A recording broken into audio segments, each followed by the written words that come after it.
ॐ गं गणपतये नमः। श्रीशिवरुद्राष्टकम् नमामि समीसा न निर्वाणरूपं विभुं व्यापकं ब्रह्मवेदः स्वरूपं निजं निर्गुणं विकल्पं निरीहं चिदाकाशमाकाशवासं भजेऽहं निराकारमोङ्कारमूलं तुरीयं गिराज्ञानगोतीतमीशं गिरीशं करालं महाकालकालं कृपालं गुणागारसंसारपारं नतोऽहं तुषाराद्रिसङ्काशगौरं गभीरं मनोभूतिकोटि प्रभाश्रीशरीरं स्फुरन्मौलिकल्लोलिनी चारुगङ्गा लसद्भालबालेन्दु कण्ठे भुजङ्गा चलत्कुण्डलं सुनेत्रं विशालं प्रसन्नाननं नीलकण्ठं दयालं मृगाधीशचर्मां वरं मुण्डमालं प्रियं शङ्करं सर्वनाथं भजामि प्रचण्डं प्रकृष्टं प्रगल्भं परेशम् अखण्डम् अजं भानुकोटिप्रकाशं त्रयशूलनिर्मूलनं शूलपाणिं भजेऽहं भवानीपतिं भावगम्यं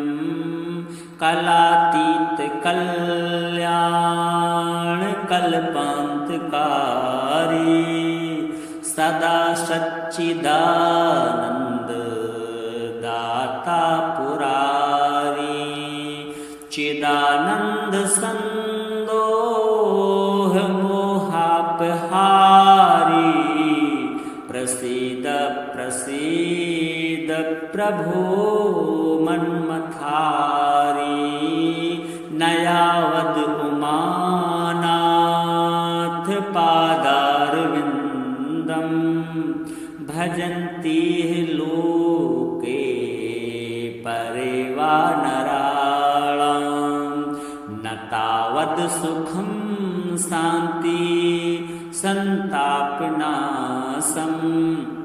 प्रसीद प्रभो सर्वभूताधिवासं न जानामि योगं जपं नैव पूजा नतोऽहं सदा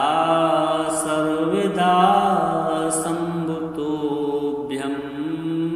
जराजन्मदुःखौघतातप्यमानं प्रभो पाहि आपन्नमामीश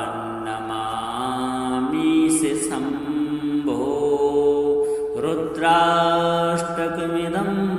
प्रोक्तं विप्रेण हर्तुषये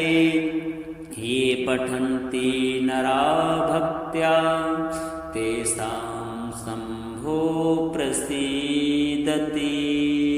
श्रीशाम्ब सदाशिवार्पणमस्तु। नमामि समीसा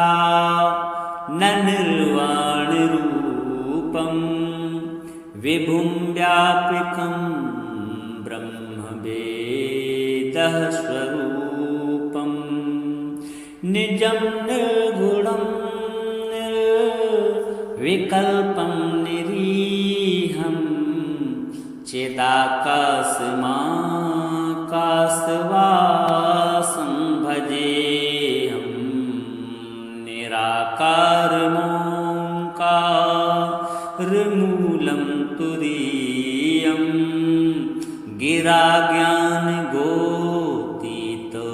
गिराज्ञानगोतीतमीशं गिरीशं करालं महाकालकालं कृपालं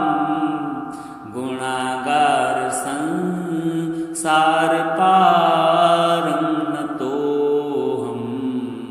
तुषाराद्रिसङ्काशगौरं गभीरं मनोभूतिकोटि प्रभाश्रीशरीरं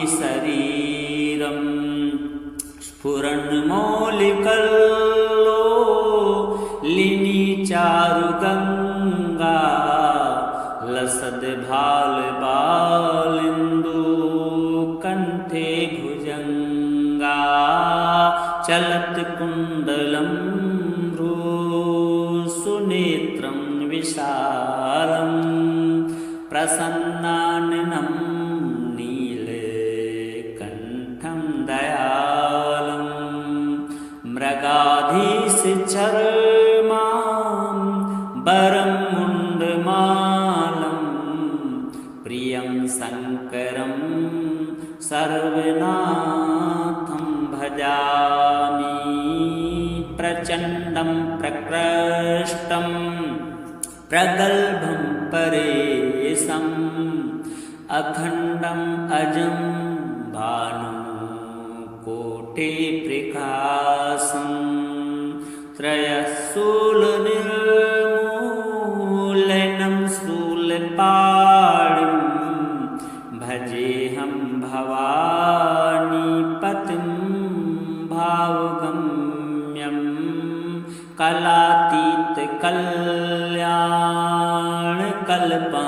कलातीतकल्याणकल्पान्तकारी सदा सच्चिदानन्ददाता पुरारी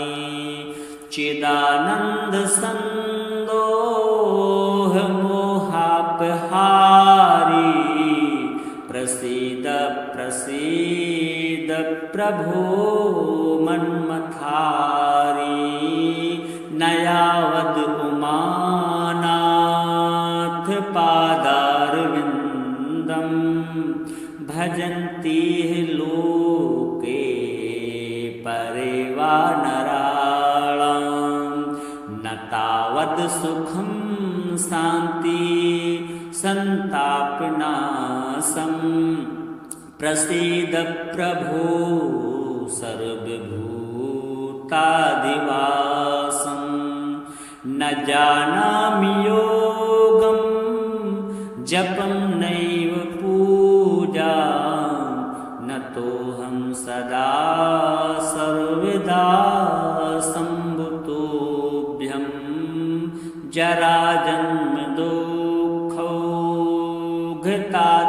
जराजन्मदुःखौघतातप्यमानं प्रभो पाहि आपन्नमामीश शम्भो रुद्राष्टकमिदं प्रोक्तं विप्रेण हर्तुषये ये पठन्ति नरा भक्त्या तेषां शम्भो प्रसीदति श्रीशाम्ब सदाशिवार्पणमस्तु नमामि समीसा न निर्वाणरूपं विभुं व्यापकं ब्रह्मवेदः स्वरूपं निजं निर्गुणं निर्विकल्पं निरीहं चिदाकाशमाकाशवासं भजेऽहं निराकारमोङ्कारमूलं ऋमूलं तुरीयं गिरा ज्ञानगोतीतमीशं गिरीशं करालं महाकालकालं कृपालं गुणागार संसारपारं नतोऽहं तुषाराद्रिसङ्काशगौरं गभीरं मनोभूतिकोटि प्रभाश्रीशरीरं स्फुरन्मौलिकल्लोलिनी चारुगङ्गा लसद्भालबालिन्दु कण्ठे भुजङ्गा चलत्कुण्डलं सुनेत्रं विशालं प्रसन्नाननं नीलकण्ठं दयालं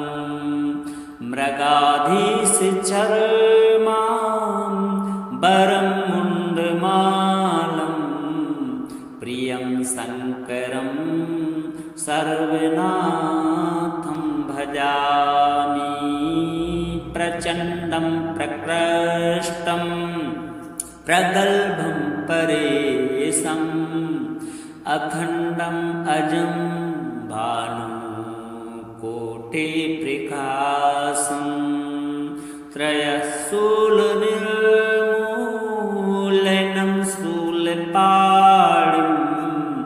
भजेऽहं भवानीपतिं भावगम्यं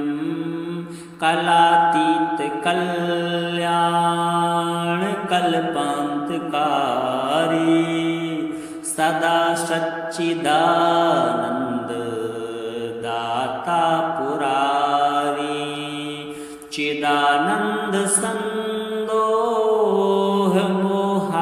चिदानन्दसन्दोहमोहापहारी प्रसीद प्रसीद प्रभो मन्मथारी नयावद् उमानाथ पादारविन्दं भजन्ति लोके परेवा नराणां न तावद् सुखं शान्ति सन्तापनाशं प्रसीद प्रभो सर्वभूताधिवासं न जानामि योगं जपं नैव पूजा न तोऽहं सदा सर्वदा सम्भुतोऽभ्यं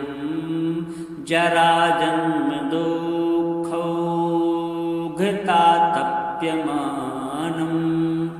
प्रभो पाहि आपन्नमामीश शम्भो रुद्राष्टकमिदं प्रोक्तं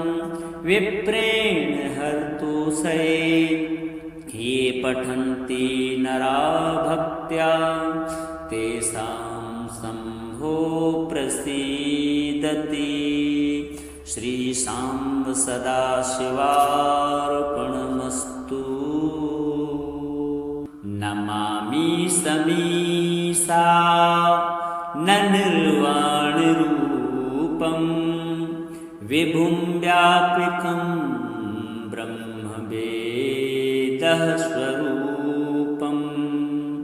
निजं निर्गुणं निर्विकल्पं निरीहं चिदाकाशमाकाशवासं भजेऽहं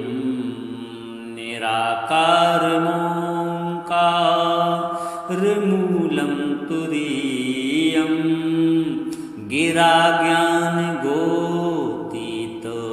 ज्ञानगोतीतमीशं गिरीशं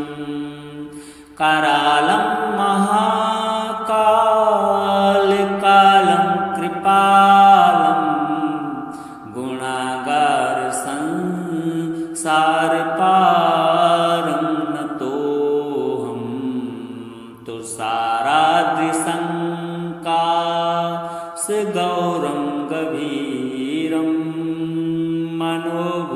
सर्वभूतकोटि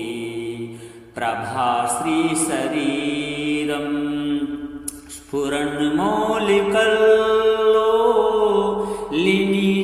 स्फुरन्मौलिकल्लोलिनीचारुगङ्गा लसद्भालबालेन्दु कण्ठे भुजङ्गा चलत्कुण्डलं सुनेत्रं विशालं प्रसन्नाननं नीलकण्ठं दयालं मृगाधीशचर्मां वरं मुण्डमालं प्रियं शङ्करं सर्वनाथं भजामि प्रचण्डं प्रकृष्टं प्रगल्भं परेशम् अखण्डम् अजं भानुकोटिप्रकाशं त्रयशूलनिर्मूलनं शूलपाणिं भजेऽहं भवानीपतिं भावगम्यं कलातीतकल्याणकल्पान्तकारी सदा सच्चिदानन्ददाता पुरारी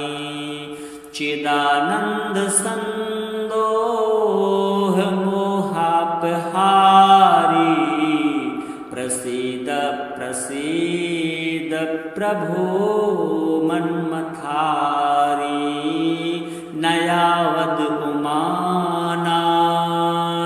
पादारविन्दं भजन्ति लोके परिवानराणां न तावद् सुखं शान्ति सन्तापनाशं प्रसीद प्रभो सर्वभूतादिवासं न जानामि योगं जपं नैव पूजां नतोऽहं सदा सर्वदा सम्भुतोऽभ्यं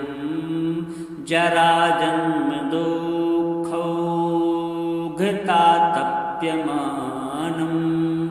प्रभो पाहि आपन्नमामीश शम्भो रुद्राष्टकमिदं प्रोक्तं विप्रेण हर्तुषये ये पठन्ति नरा भक्त्या तेषां शम्भो प्रसीदति श्रीशाम्ब सदाशिवार्पणमस्तु नमामि समीसा न निर्वाणरूपं विभुं व्यापकं ब्रह्मवेदः स्वरूपं निजं निर्गुणं निर्विकल्पं निरीहं चिदाकाशमाकाशवासं भजेऽहं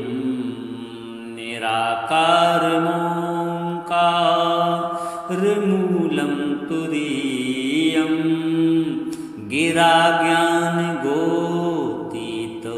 गिराज्ञानगोतीतमीशं गिरीशं करालं महाकालकालं कृपालं गुणागारसंसारपारं नतोऽहं तुषाराद्रिसङ्काशगौरं गभीरं मनोभूतिकोटि प्रभाश्रीशरीरं स्फुरन्मौलिकल्लोलिनीचारुगङ्गा लसद्भालबालेन्दु कण्ठे भुजङ्गा चलत्कुण्डलं भ्रूसुनेत्रं विशालं प्रसन्नाननं नीलकण्ठं दयालं मृगाधीशचर्मां वरं मुण्डमालं प्रियं शङ्करं सर्वनाथं भजामि प्रचण्डं प्रकृष्टं प्रगल्भं परेशम् अखण्डम् अजं भानुकोटिप्रकाशं त्रयशूलनिर्मूलनं शूलपाणिं भजेऽहं भवानीपतिं भावगम्यं कलातीतकल्याणकल्पान्तकारी सदा सच्चिदानन्ददाता पुरारी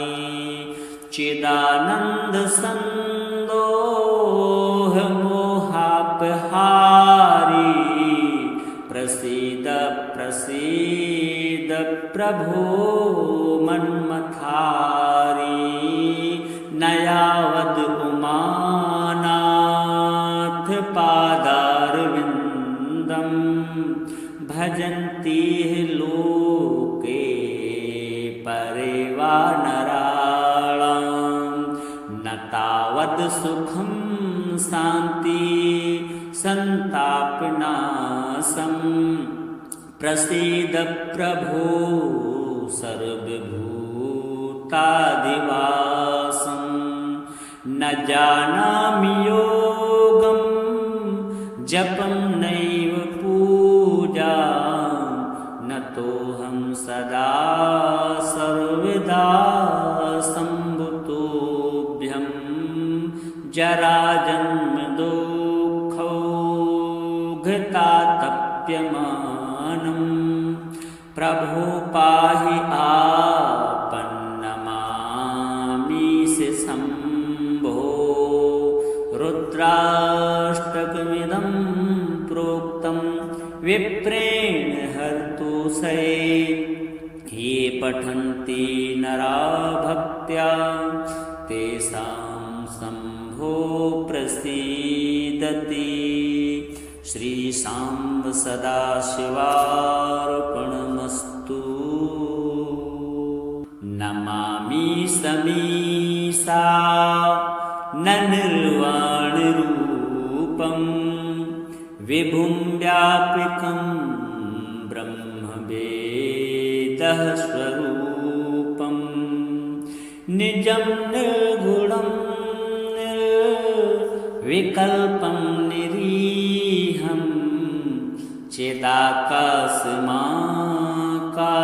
चिदाकाशमाकाशवासं भजेऽहं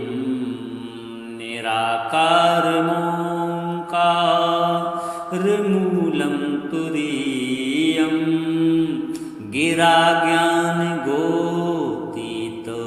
गिराज्ञानगोतीतमीशं गिरीशं करालं महाकालकालं कृपालं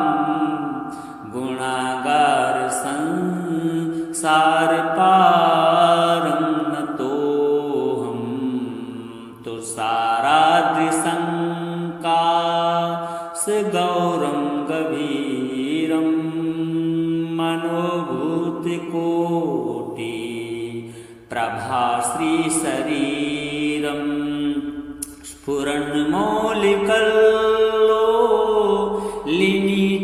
स्फुरन्मौलिकल्लोलिनीचारुगङ्गा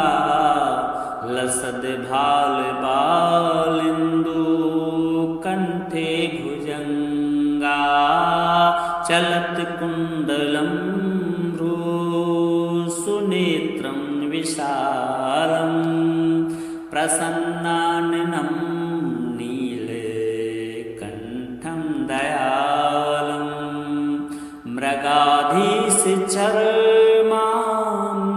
वरं मुण्डमालं सर्वनाथं भजामि। प्रचण्डं प्रकृष्टं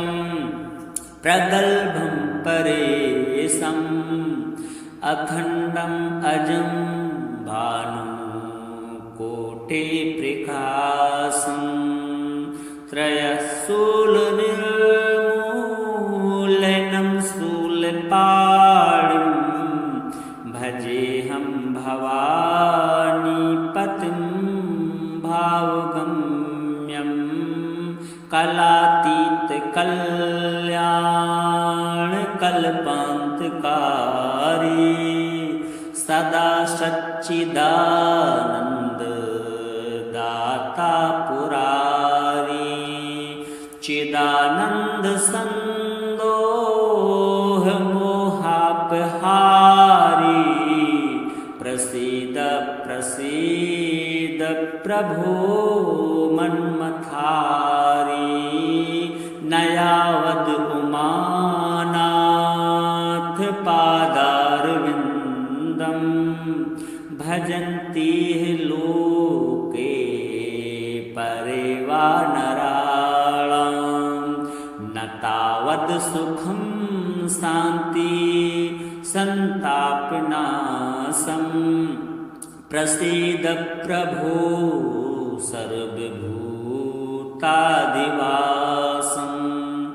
न जानामि योगं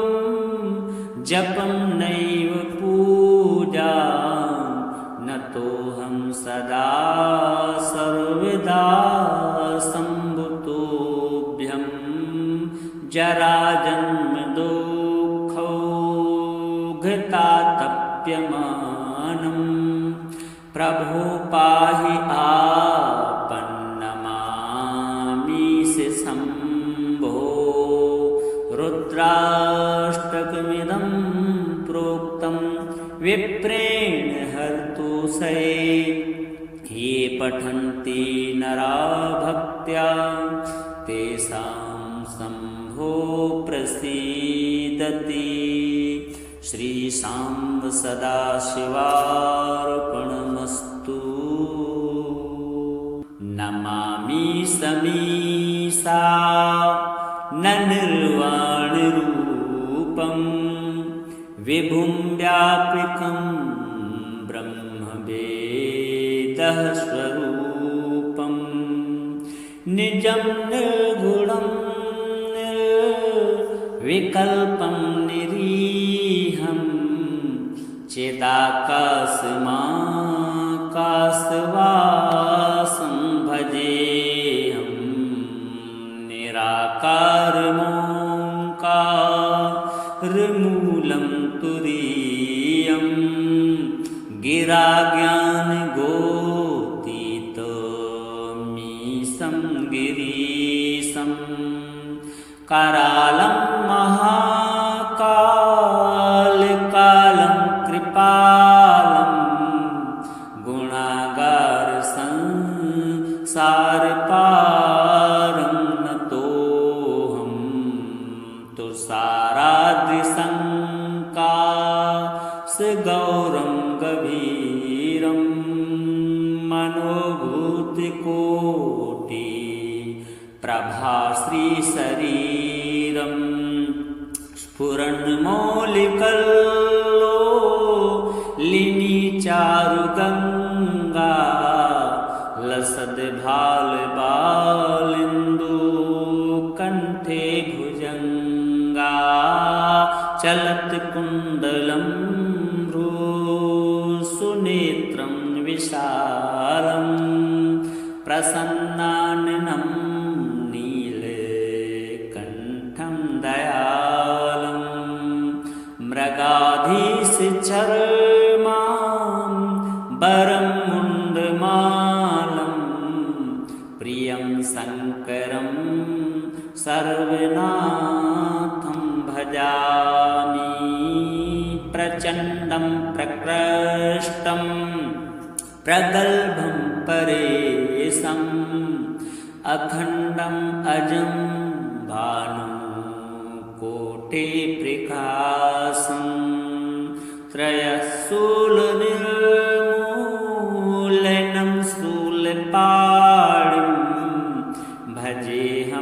भवानी पतिं भावगम्यं कलातीत कल्याण कल्पान्तकारी सदा सच्चिदानन्द दाता पुरारी चिदानंद संदोह मोहापहारी प्रसीद प्रसीद प्रभो मन्मथारी नयावद उमानाथ पादारविन्दं भजन्ति लोके परेवा नराणां न तावद् सुखं शान्ति संतापनाशं प्रसीद प्रभो सर्वभूतादिवासं न जानामि योगं जपं नैव पूजा न तोऽहं सदा सर्वदा सम्भुतोऽभ्यं जराजन्म दुःखौघतातप्यमानं प्रभो पाहि आपन्नमामीश शम्भो रुद्राष्टकमिदं प्रोक्तं विप्रेण हर्तुषे ये पठन्ति नरा भक्त्या तेषां शम्भो प्रसीदति श्रीशाम्ब सदाशिवार्पणमस्तु नमामि समीसा न निर्वाणरूपं विभुं व्यापकं ब्रह्मवेदः स्वरूपं निजं निर्गुणं निर्विकल्पं निरीहं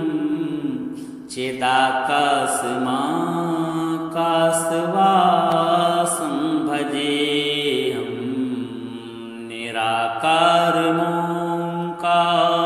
निराकारमोङ्कारमूलं तुरीयं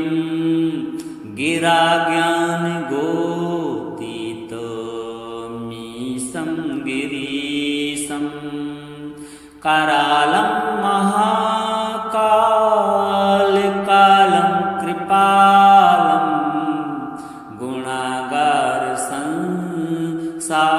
गुणागारसंसारपारं नतोऽहं तुषाराद्रिसङ्काशगौरं गभीरं मनोभूतिकोटि प्रभाश्रीशरीरं स्फुरन्मौलिकल्लोलिनी चारुगङ्गा लसद्भालबालिन्दु कण्ठे भुजङ्गा चलत्कुण्डलं सुनेत्रं विशालं प्रसन्नाननं नीलकण्ठं दयालं मृगाधीशचर्मां वरं मुण्डमालं प्रियं शङ्करं सर्वनाथं भजामि प्रचण्डं प्रकृष्टं प्रगल्भं परेशम् अखण्डम् अजं भानुकोटिप्रकाशं त्रयशूलनिर्मूलनं शूलपाणिं भजेऽहं भवानीपतिं भावगम्यं कलातीतकल्याण कल्पान्तकारी सदा सच्चिदानन्द दाता पुरारी चिदानंद चिदानंद संदोह मोहापहारी प्रसीद प्रसीद प्रभो मन्मथारी नयावद उमानाथ पादारविन्दं भजन्ति लोके परेवा नराणां न तावद सुखं शान्ति संतापनाशं प्रसीद प्रभो सर्वभूताधिवासं न जानामि योगं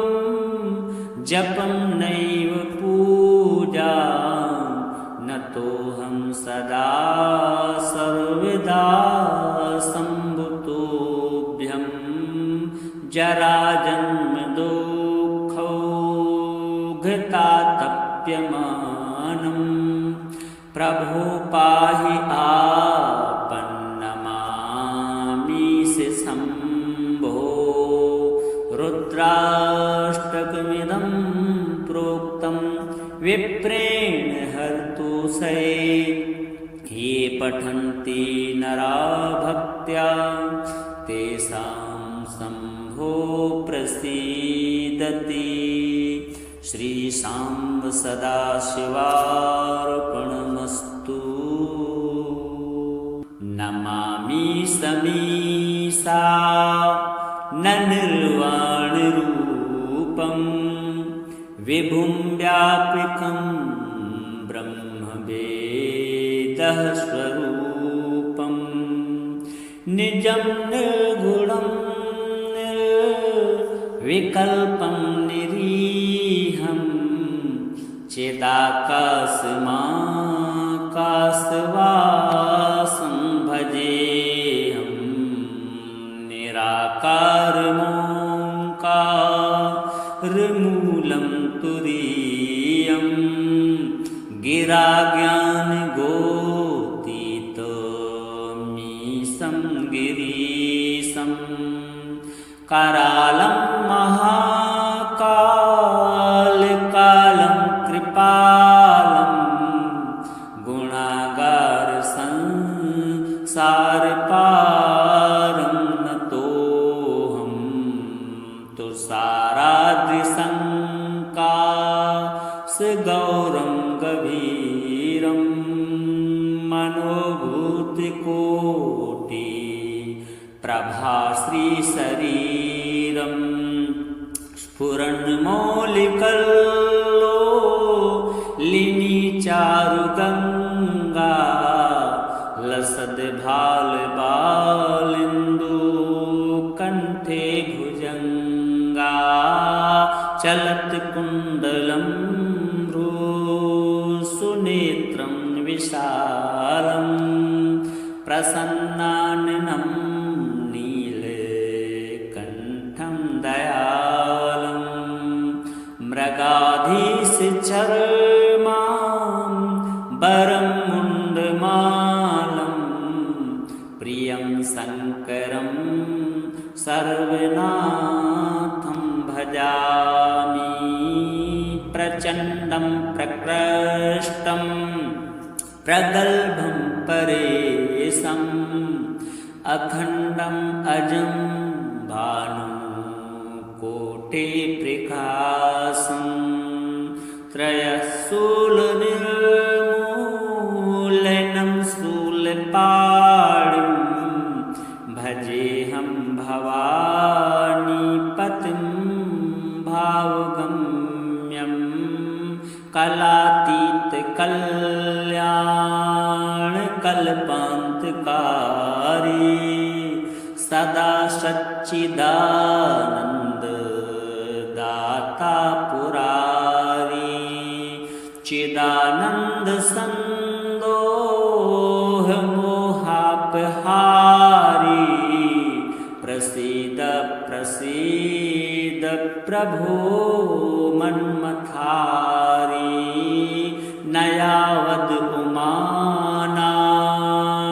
पादारविन्दम् भजन्ति लोके परेवा नराणाम् न तावद् सुखं शान्ति संतापनाशम् प्रसीद प्रभो सर्वभूताधिवासं न जानामि योगं जपं नैव पूजा न तोऽहं सदा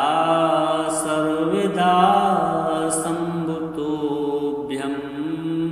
जराजन्म दुःखौघतातप्यमानम् प्रभो पाहि आपन्नमामीश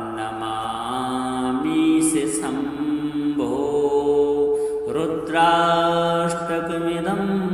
प्रोक्तं विप्रेण हर्तुषये ये पठन्ति नरा भक्त्या तेषां शम्भो प्रसीदति। श्री शाम्ब सदाशिवार्पणमस्तु। नमामि समीसा न निर्वाणरूपं विभुं व्यापकं ब्रह्मवेदः स्वरूपं निजं निर्गुणं निर्विकल्पं निरीहं चिदाकाशमाकाशवासं भजेऽहं निराकारमोङ्कारमूलं तुरीयं गिराज्ञानगोतीतमीशं गिरीशं करालं महाकालकालं कृपालं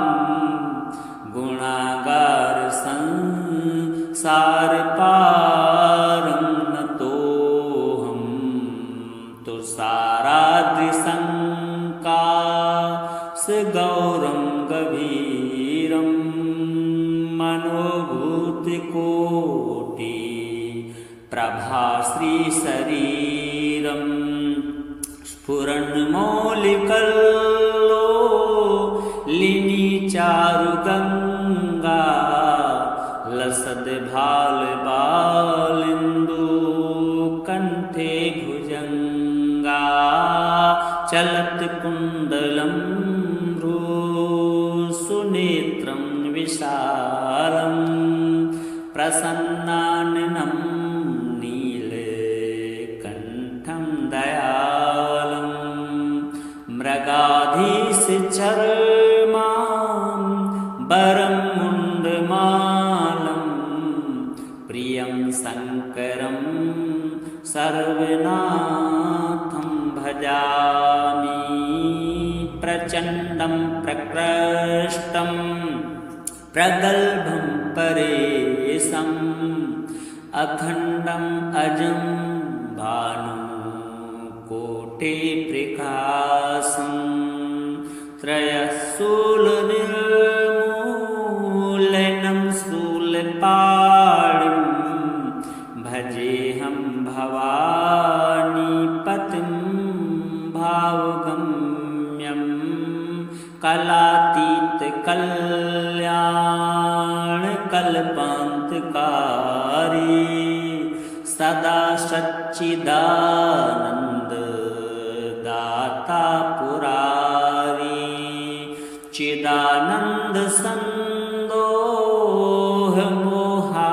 चिदानन्दसन्दोहमोहापहारी प्रसीद प्रसीद प्रभो मन्मथारी नयावद् उमानाथ पादारविन्दं भजन्ति लोके परेवा नराणाम् न तावद् सुखं शान्ति संतापनाशं प्रसीद प्रभो सर्वभूताधिवासं न जानामि योगं जपं नैव पूजा न तोऽहं सदा सर्वदा सम्भुतोऽभ्यं जराजन्म दुःखौघतातप्यमानं प्रभो पाहि आपन्नमामीश शम्भो रुद्राष्टकमिदं प्रोक्तं विप्रेण हर्तुषये ये पठन्ति नरा भक्त्या तेषां शम्भो प्रसीदति। श्रीशाम्ब सदाशिवार्पणमस्तु। नमामि समीसा न निर्वाणरूपं विभुं व्यापकं ब्रह्मवेदः स्वरूपं निजं निर्गुणं निर्विकल्पं निरीहं चिदाकाशमाकाशवासं भजेऽहं निराकारमोङ्कारमूलं तुरीयं गिराज्ञानगोतीतमीशं गिरीशं करालं महाकालकालं कृपालं गुणागारसंसारपारं नतोऽहं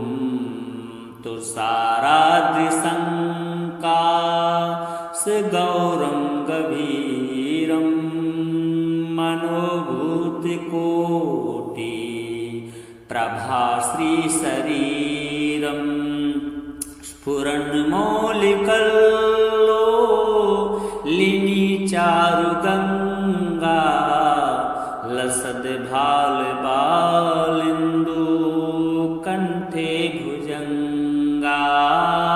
चलत्कुण्डलं सुनेत्रं विशालं प्रसन्नाननं नीलकण्ठं दयालं मृगाधीशचर्मां वरं मुण्डमालं प्रियं शङ्करं सर्वनाथं भजामि। प्रचण्डं प्रकृष्टं प्रगल्भं परेशम् अखण्डम् अजं भानुकोटिप्रकाशं त्रयशूलनिर्मूलनं शूलपाणिं भजेऽहं भवानीपतिं भावगम्यं कलातीतकल्याणकल्पान्तकारी सदा सच्चिदानन्ददाता पुरारी चिदानन्दसन्दोहमोहापहारी प्रसीद प्रसीद प्रभो मन्मथारी नयावद् उमानाथ पादारविन्दं भजन्ति लोके परेवा नराणां न तावद् सुखं शान्ति संतापनाशं प्रसीद प्रभो सर्वभूतादिवासं न जानामि योगं जपं नैव पूजा न तोऽहं सदा सर्वदा सम्भुतोऽभ्यं जराजन्म दुःखौ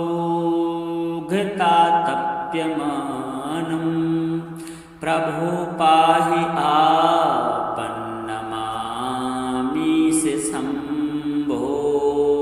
रुद्राष्टकमिदं प्रोक्तं विप्रेण हर्तुषये ये पठन्ति नरा भक्त्या तेषां शम्भो